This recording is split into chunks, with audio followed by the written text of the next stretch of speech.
पाकपतन से खबर शामिल कर रहे हैं।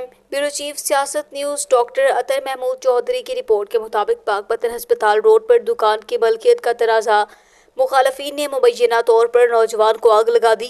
आग में झुलसे नौजवान को छत से फेंक दिया। आग से झुलसा 22 साल आवाज दम तोड़ गया। अस्पताल अमले ने पोस्टमार्टम रिपोर्ट नहीं दी। कई घंटे गुजर गए, नश हमारे हवाले नहीं की जा रही। लवाकीन का अस्पताल गेट के सामने एहतजाज। दुकान पर काबसीन ने जवास अब्बास की जान ली। वुडसा का इल्जाम।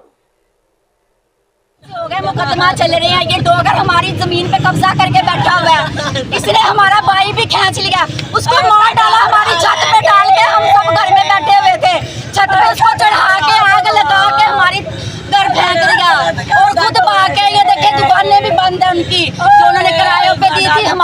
हमारी जमीन पे कब्जा किया गया। हमें इंसाफ चाहिए, हमें इंसाफ चाहिए।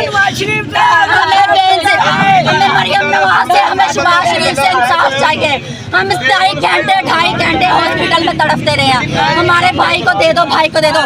एमएस के सामने मैं खुद गई हूँ, जाके खुद मेरे हाथ जोड़े हैं कि हमें इंसाफ दो, हमें साइन कर दो।